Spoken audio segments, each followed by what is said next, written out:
I take your point that it's perhaps under consideration. The market is talking about two kinds of help. One would be the social net kind of issue that you're talking about, transfer to Jandan accounts or grain transfers.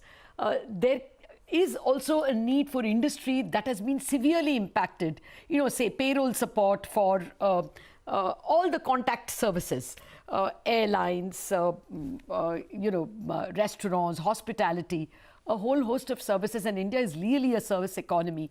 Is that anywhere in the government's thinking at all, or do you think that's being not even considered because it may be unaffordable this year?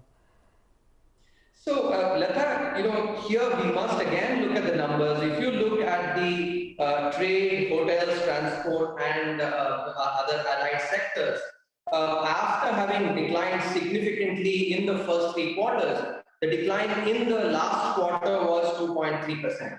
The reason I bring this up is this actually highlights that eventually it is the the fear of the pandemic, which was incidentally not as high in the last quarter of last year, that led to the services, even in these sectors, contact sensitive sectors, also being impacted.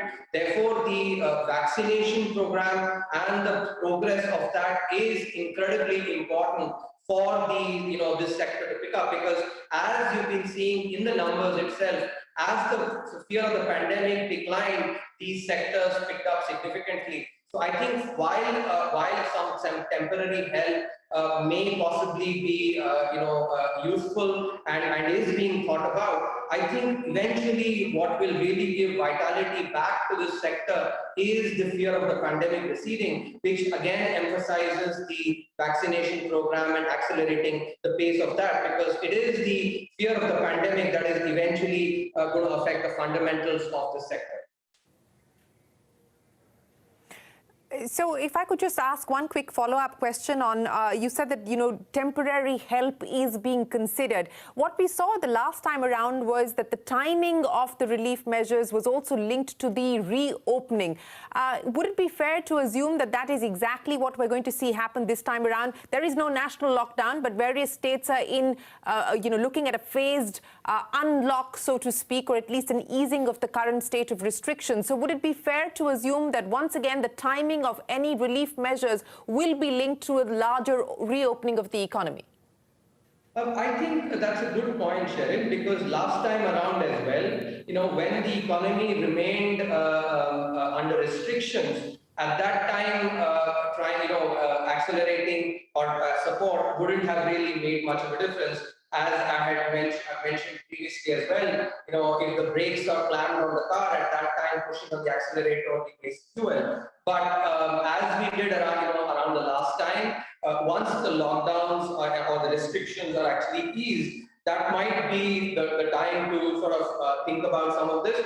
I do expect a lot of the states to start easing down on the restrictions going forward, given that the pace of, if you saw the pace or the slope of the pandemic, the decline has been as steep as the peak itself, and that has been a characteristic of second waves in other countries as well. So it looks like the easing down of restrictions should be imminent, at which time some of these measures might have greater bang for the buck.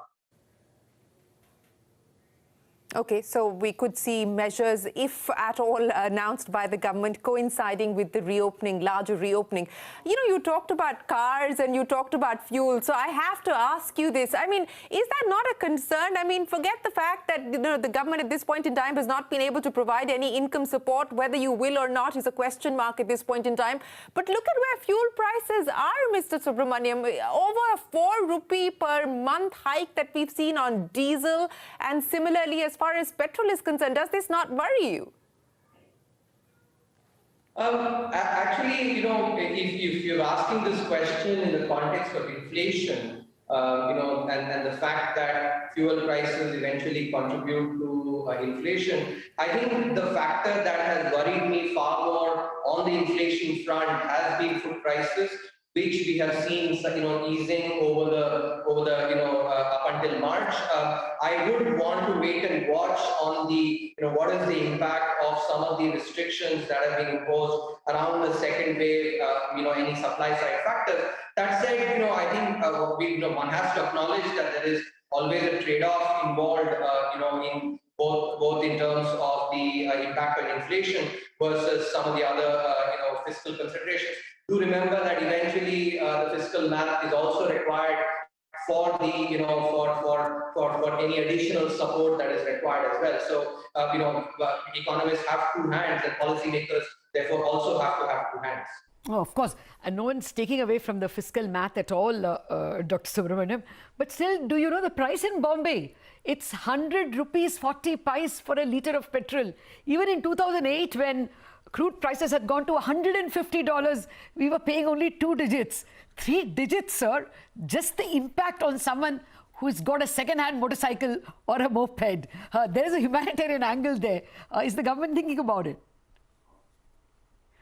Lata, I can certainly empathize. I've driven those motorcycles myself, a decade or two back. And so I can certainly, given, the background that I come from, I actually certainly empathize with, with what you're talking about.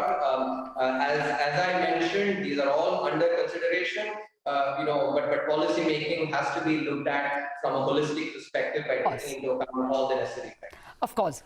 Okay, actually, are you worried about the fiscal math?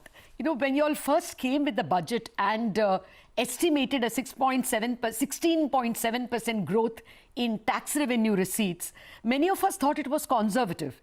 But now that looks ambitious because 2 months of activity has perhaps gone. Are you worried that you will, almost everyone expects you to fall short on divestment receipts, again because of the second surge? Do you fear you will even fall short on tax revenue receipts? I am not at this point in time, Lata, to be honest with you. We should wait and watch. If you look at the GST revenues, April, of course, that is the the result of consumption that happened in March. But GST numbers have been coming in very well. If you looked at the overall, indirect tax collections compared to the revised estimates as well, they've been higher. So, overall, I think the tax numbers in an economy where the gross value added has shrunk by 6% plus, the tax buoyancy I think has been pretty okay. So I would wait and watch. Even on the privatization program, I am, we're only 2 months into the year, and given that there has been a lot of work that has already been done on many of these deals last year as well, I continue to be optimistic that the privatization program will proceed ahead. As I had mentioned earlier as well, one of I think the saving grace has been in that the fact that the pace of decline in the second wave has also been sharp. So hopefully, with all the necessary precautions, we can be back to the August-September, post-August-September 2020 period pretty soon, and in which case many of these activities can also be pushed along significantly. Okay. Because you're talking about taxes, today Ananta Nageshwaran, the member of the PMEAC, has written a very important piece in the Mint, an opinion piece, where he says that, why did India cut the marginal corporate tax rate to 22% in 2019, August of 2019, I think. That was because there would be more capex and jobs. But since that program has been, hijacked by COVID, he says, is there a case to tax the 2021 profit? He points out that the 2021 corporate profit is 10.9 trillion, 20% over the previous year's corporate profit. And since the tax cut has not served its purpose for altogether different reasons, is there a case for a one-time tax? He points out that Biden is thinking about it. He points out that Indonesia has already imposed such a tax along with a carbon tax. So is that a thought at least in government circles? So, Lata, if you look at the philosophy that has driven the